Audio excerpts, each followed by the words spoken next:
Bank में काम करने वाली एक लड़की की शादी आर्मी के मैनेजर से हो जाती है। अब उस लड़की के जिंदगी में खुशियां ही खुशियां होती हैं। वो खुद बैंक में काम किया करती थी, पैसे कमाती थी और उसका पति आर्मी में मैनेजर होता है। यानी दोनों तरफ से खूब पैसे थे, किसी चीज की कोई कमी नहीं होती है। लेकिन इस बैंक कर्मचारी जो लड़की है, उसके साथ एक दिन जो होता है, आप सुनेंगे तो वाकई में सोचने के लिए मजबूर हो जाते हैं। ये थाने में जाती है और अपनी एक कहानी सुनाती है, और उस कहानी को जितने लोग सुनेंगे वाकई में बहुत कुछ सीखने को मिलेगा। बस लास्ट तक बने रहो। नमस्कार दोस्तों, मैं विजय शंकर पाल। इस वीडियो को लाइक करना, चैनल को सब्सक्राइब करना। रोजाना शाम को हमारी एक नई वीडियो आती है, तो चैनल को सब्सक्राइब करके बेल आइकन को जरूर दबा लीजिएगा। बाकी आप लोग कहाँ से हमारी वीडियो देखते हैं कमेंट जरूर कीजिएगा। नेक्स्ट वीडियो में आप सभी का नाम जरूर लूंगा। बाकी हमारे टेलीग्राम चैनल का लिंक डिस्क्रिप्शन में है, मस्ट ज्वाइन हो जाना। चलिए स्टार्ट करता हूँ। आज की जो सच्ची घटना सुनाने जा रहा हूँ ये है, उत्तर प्रदेश में अलीगढ़ जिला लगता है। यहीं पर सिविल लाइन एक इलाका लगता है। इसी इलाके के अंतर्गत मौलाना आज़ाद नगर एक जगह लगता है। कहानी यहीं की है, लेकिन इस कहानी की शुरुआत होती है झारखंड में। झारखंड के बन्ना देवी एक थाना लगता है झारखंड में, और यहीं पर बन्ना देवी थाने में एक दिन एक लड़की पहुंचती है। महज अभी 14 सितंबर की बात है। और जब लड़की थाने में पहुंचती है तो वहाँ पे थानेदार साहब होते हैं। वो लड़की उन्हें देखती है तो रोने लगती है। अब थानेदार साहब बोलते हैं कि आखिर बेटा तुम्हारे साथ हुआ क्या है, क्यों रो रही है। तभी जो लड़की है, महिला इंस्पेक्टर होती है, उनसे अपनी एक कहानी सुनाना शुरू करती है। और उस कहानी को जितने लोग सुनते हैं सभी सोचने पे मजबूर हो जाते हैं। और जब इंस्पेक्टर ये बात सोशल मीडिया पे बताते हैं तो लोगों को बहुत कुछ सीख मिलता है इस कहानी से। तो इस कहानी की शुरुआत 2022 में होती है। एक लड़की होती है जो कि झारखंड के बन्ना देवी थाने की ही रहने वाली होती है। अब ये लड़की पढ़ाई लिखाई करती है शुरुआत में, दिखने में बेहद खूबसूरत। अब पढ़ने लिखने के बाद ये बैंक में, प्राइवेट बैंक में काम करने लगती है। अब महीने के 20,000 25,000 उसके बन जाते थे। पैसा कमा रही थी, यानी सेल्फ डिपेंड थी। तो सोचती है कि अब मैं पैसा कमा रही हूँ, बैंक में काम कर रही हूँ, तो ये लड़की जो है सोचती है, जिसका नाम नेहा होता है, ये नेहा लड़की सोचती है कि किसी ऐसे लड़के से मेरी शादी हो जाए जो कि कोई सरकारी नौकरी करता हो। क्योंकि आजकल जात पात कोई नहीं देखता है, बस लड़की जिस पोजीशन में है, जो काम करती है, शायद उसी कैटेगरी का अगर लड़का मिल जाए, या फिर अगर लड़की नौकरी करती है लड़का भी नौकरी वाला मिल जाए तो अच्छा है। यही सब देखते हुए जो बैंक में काम करने वाली लड़की नेहा है, ये सोचती है कि आखिर मेरे लायक लड़का मिलेगा कहाँ। क्योंकि और लड़के थे लेकिन इसके जोड़ के नहीं थे, क्योंकि ये लड़की काम किया करती थी और लड़के जो रिश्तेदारी में या फिर कहीं भी लड़के हुआ करते थे सब ऐसे ही 10,000 5,000 वाली नौकरी कर रहे थे। अब लड़की अपने एक सहेली से बोलती है कि यार मैं सोच रही हूँ कि मेरी शादी जो है कोई नौकरी वाले लड़के से हो जाए, क्योंकि मैं काम भी कर रही हूँ। तो उसकी सहेली बताती है कि matrimonial.com है, साइट है एक। इस पे हर कैटेगरी के लड़के होते हैं, जॉब वाले भी लड़के होते हैं और बिना जॉब वाले भी। तो तुम जिस कैटेगरी की चाहो उस कैटेगरी के तुम्हें लड़के मिल सकते हैं। अब ये जो लड़की नेहा है बाकायदे अपनी आईडी बनाती है, उसमें लिखती है बैंक कर्मचारी, अपनी सैलरी लिखती है, एज लिखती है, हर एक चीज़ लिखती है। और matrimonial.com पे अपनी साइट बनाती है बाकायदे, पूरा प्रोफाइल मेंटेन करती है, उसके बाद अपलोड कर देती है। और थोड़ा टाइम बीतता है, दिसंबर 2022 की बात है, एक मैसेज आता है। अब मैसेज को लड़की जब देखती है तो जो मैसेज किया था उसकी प्रोफाइल को चेक करना शुरू करती है। और जब उसके प्रोफाइल में जाती है तो पता चलता है कि वो व्यक्ति जो मैसेज किया था उसका नाम है हर्षित चौधरी, जो कि आर्मी में मेजर के पद पर काम करता है। अब लड़की सोचती है कि भले मैं बैंक में हूँ लेकिन ये तो आर्मी में है, मेजर है, तो इसकी सैलरी कम से कम 1 लाख तो होगी ही। उसमें लिखा भी था कि 95,000 सैलरी। अब बाकायदे वो लड़की उसका स्टेटस खंगालती है, फेसबुक पे उसे ढूंढती है, हर एक जगह जब खंगालती है तो पता चलता है कि हर्षित चौधरी ही है। अब लड़की रिप्लाई देती है उसका, वो लड़का भी बात करता है और बोलता है कि आप क्या करती हैं। तो लड़की नेहा सब कुछ बताती है कि मैं बैंक में काम करती हूँ, इतना पढ़ी लिखी हूँ।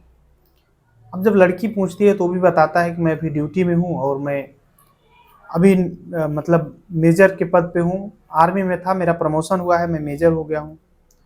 अब ऐसे ही बातचीत होती रहती है। तभी लड़की बोलती है कि आप कहाँ के रहने वाले हो। तो लड़का बताता है कि मैं उत्तर प्रदेश में अलीगढ़ सिविल लाइन इलाके का रहने वाला हूँ, मौलाना आज़ाद नगर लगता है। अब बाकायदे बात होने लगती है। लड़की अब धीरे धीरे उसे जानने पहचानने की कोशिश कर रही थी। फिर क्या था, वो लड़का इससे व्हाट्सएप नंबर मांगता है कि व्हाट्सएप पे ही बात करेंगे क्योंकि मेरे पास उतना टाइम नहीं होता है। जो लड़का है हर्षित चौधरी, वो बोलता है कि मेरे पास इतना टाइम नहीं होता है कि मैं हमेशा ऑनलाइन आऊँ, व्हाट्सएप अगर नंबर दे दोगी तो उससे पता होता रहेगा और फिर मैं जैसे ही खाली हूँगा ड्यूटी से मैं तुमसे बात कर लिया करूँगा।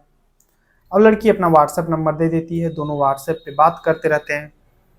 अब हर्षित चौधरी वाकई में इसकी 12 घंटे की ड्यूटी होती थी क्योंकि अ, अब आर्मी में मेजर था, कब ड्यूटी लग जाए कब काम लग जाए कोई पता नहीं, तो दिन भर बात नहीं हो पाती थी।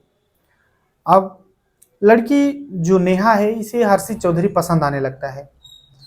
फिर क्या था, दोनों एक दूसरे से वीडियो कॉलिंग पे भी बात करने लगते हैं, दोनों एक दूसरे को देखते हैं। नेहा जब हर्षित को देखती है तो हर्षित बाकायदे वर्दी में ड्यूटी पे तैनात, तो नेहा वाकई में खुश हो जाती है और अपनी सहेली को धन्यवाद बोलती है कि मेरी सहेली मुझे शादी डाट काम बता दिए। अब दोनों एक प्रकार से दोस्त हो जाते हैं, वीडियो कॉलिंग बात किया करते थे। इधर जो नेहा है बोलती है कि आपकी छुट्टी कब तक होगी। तो मेजर बताता है कि अभी मैं लगभग जनवरी में छुट्टी होगी, लगभग 5 दिन के लिए मैं आऊँगा।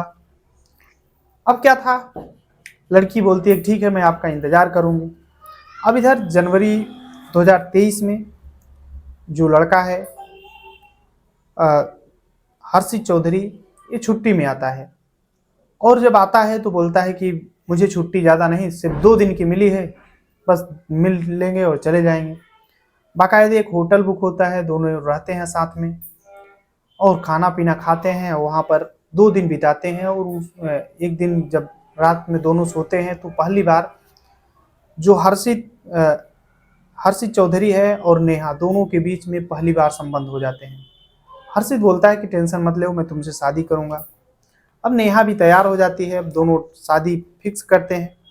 नेहा बोलती है कि आप अपने घर पे शादी करेंगे या फिर यहीं पर।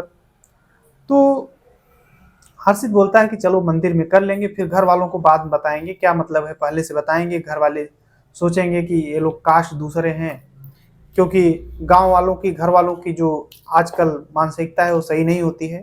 तो हम लोग शादी कर लेंगे, बाद में घर पे बता देंगे। नेहा भी तैयार हो जाती है। अब जो हर्षित है उस समय ड्यूटी चला जाता है। अब इधर मार्च में फिर से उसको छुट्टी मिलती है।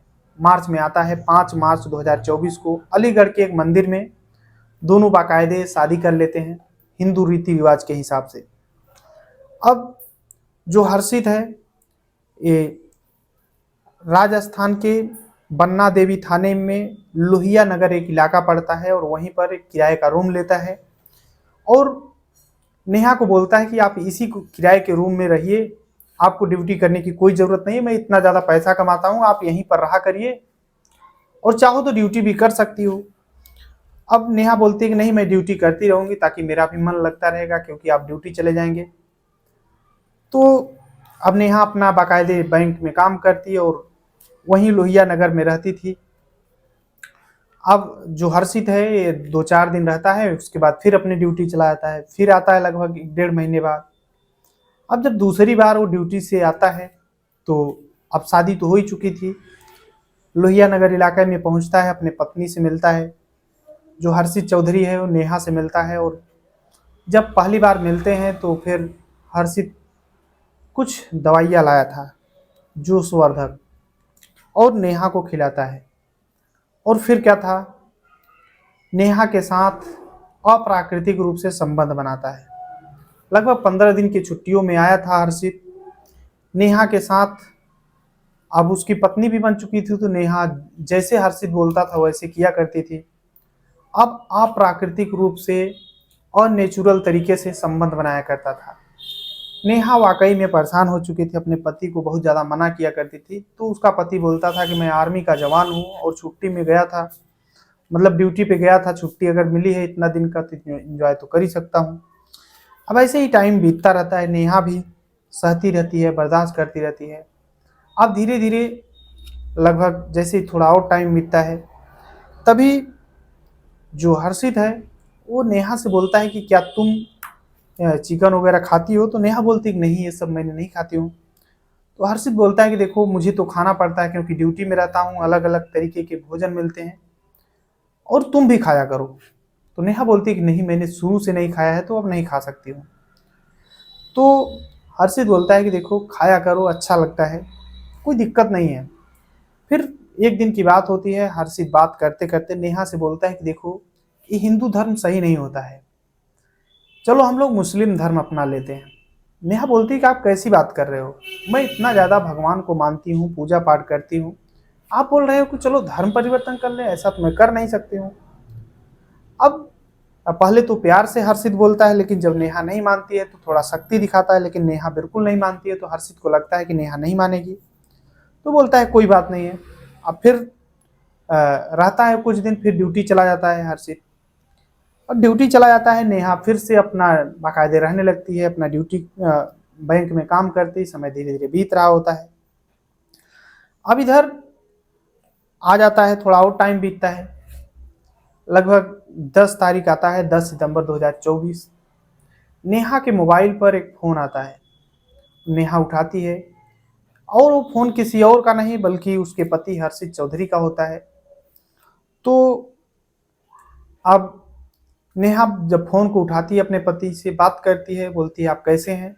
तो उधर से एक व्यक्ति बोलता है कि मैं गुजरात पुलिस से बोल रहा हूँ, और क्या आप उनकी पत्नी बोल रही हैं? तो अब नेहा बोलती है कि हाँ, मेरे पति हर्षित चौधरी हैं और मैं उनकी पत्नी नेहा बोल रही हूँ। तो अब पुलिस वाले बोलते हैं कि देखिए आपका पति जो है ये पकड़ा गया है, थाने में है, अभी थाने में बंद है। तो नेहा बोलती है कि वो मेजर हैं आर्मी में, आप उन्हें ऐसे कैसे बंद कर सकते हैं, आखिर क्या हुआ है? तब पुलिस वालों को डाउट होता है कि इसकी पत्नी बोल रही है कि मेरा पति मेजर है, आर्मी में मेजर के पद पर है, आखिर क्या बात है? फिर पुलिस बोलती है कि आपके पति कोई मेजर वेजर नहीं है, बल्कि वंदे भारत ट्रेन में चोरी करते हुए पकड़े गए हैं और हम लोगों ने इसे गिरफ्तार कर लिया है। अब जैसे ही नेहा सुनती है, फौरन अपना बैग पैक करती है और गुजरात पहुंचती है अपने पति के पास। पुलिस वालों से बोलती है कि देखिए मेरे पति बाकायदे ड्यूटी करते हैं, इनकी आईडी है। पुलिस वाले चेक करते हैं, बोलते हैं कि ये सब फर्जी है, तुम्हारा पति कोई भी मेजर नहीं है, आर्मी में नहीं है। अब नेहा भी सोच में पड़ जाती है कि ये लोग कैसे बोल रहे हैं। तब पुलिस वाले अब उसके ऊपर जांच करने लगते हैं। जांच पड़ताल जब होती है, अब उसे अलीगढ़ ट्रांसफ़र कर दिया जाता है, उसकी फाइल को अलीगढ़ पुलिस जांच करने लगती है। इधर जब सख्ती से पूछताछ करती है पुलिस वाले हर्षित चौधरी से, तो पता चलता है कि उसका नाम हर्षित चौधरी नहीं बल्कि शहबाज है, वो कोई हिंदू नहीं बल्कि मुस्लिम था। अब पुलिस वाले और सख्ती से जब पूछताछ करते हैं तो वो बताता है, अब उसे मारते पीटते हैं पुलिस वाले कि तुमने ऐसा क्यों किया, झूठ बोल करके किसी लड़की से शादी क्यों किया? तो बताता है कि मैंने कर लिया था, सोचा था बाद में मेरे धर्म में आ जाएगी और फिर हम लोग साथ रहेंगे। अब बाकायदे जो नेहा है ये भी एफआईआर दर्ज कराती है पुलिस में जाकर के। अब पुलिस और सख्ती से पेश आती है। इधर चोरी का मामला तो था ही, इधर अब एक महिला को अप्राकृतिक संबंध, झूठ बोलने, धर्म परिवर्तन के तमाम मुकदमे दर्ज होते हैं।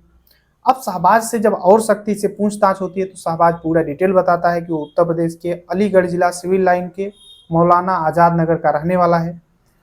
अब यहाँ तक तो फिर भी, लेकिन अब जब पुलिस अलग अलग तरीके से घुमा घुमा करके पूछती है तो ये जो शहबाज है एक और बात बताता है। वो बताता है कि उसकी पत्नी नेहा ही नहीं बल्कि उसकी 8 और पत्नियां हैं जो कि अलग अलग शहरों में रहती हैं, जैसे अलीगढ़ उत्तर प्रदेश के लखनऊ और दिल्ली गुजरात, यानी अलग अलग शहरों में पत्नियां रहती हैं। और कभी एक महीने इनके साथ तो 15 दिन उनके साथ तो 7 दिन उनके साथ, इस तरीके से ये टाइम बिताता है। और पूरे भारत के अलग अलग शहरों में जा करके डकैती करता है, चोरी करता है, उससे जो भी पैसे पाता है अपनी अलग अलग पत्नियों के साथ उड़ाता है और उनसे अय्याशी करता है। अब सभी पत्नियों से संपर्क करने की पुलिस कोशिश करती है तो पता चलता है कि पूरा मामला सही है। अब इसके खिलाफ और गंभीर तरीके से मुकदमा दर्ज किया जाता है और सलाखों के पीछे पहुंच जाता है, अभी जेल में जा चुका है। लेकिन ये न जाने कितनी लड़कियों की जिंदगी को बर्बाद कर चुका है। आखिर वो लड़कियां अब कहाँ जाएंगी, किसके सामने अपना मुंह दिखाएंगी? उनकी तो लाइफ ही पूरी खराब हो चुकी है। बाकी अपनी राय जरूर देना। दूसरों के किसी के बहकावे में या फिर जिसको नहीं जानते उसके संपर्क में संबंध में नहीं आना चाहिए। इस कहानी से आपको बहुत कुछ सीखने को मिलता है, 100% रियल कहानी है। बाकी आप लोग अपनी राय जरूर देना। पूरी कहानी जो है सुनाने का उद्देश्य किसी को परेशान करना है, दुख पहुंचाने, बल्कि आप सभी को जागरूक करना है। जहां भी रहें अपना और अपनों का ख्याल रखें, सुरक्षित रहें। बाकी चलते हैं आज के कमेंट की ओर। तो सुखराम देवासी हैं जोधपुर राजस्थान से, राजकुमार पाल मुंबई से, साबिर अली बीकानेर राजस्थान से, शमशेर अली दुबई से, सूरज भाई खनौरी पंजाब, के बीपी वाराणसी से रहने वाले हैं, शैलेंद्र कुमार भारती मुंबई से, विपिन यादव सऊदीया से हमारी वीडियो देखते हैं, शमशेर यादव मुंगेरी छत्तीसगढ़ से, रामलाल मेघवाल अल्टा बाड़मेर राजस्थान से, विनोद कुमार प्रजापति भौसिया बस्ती उत्तर प्रदेश से, डॉक्टर AK अग्निहोत्री प्रयागराज उत्तर प्रदेश से। सभी को तहे दिल से शुक्रिया। मिलते हैं इस वीडियो में, तब तक के लिए जय हिंद, वंदे मातरम।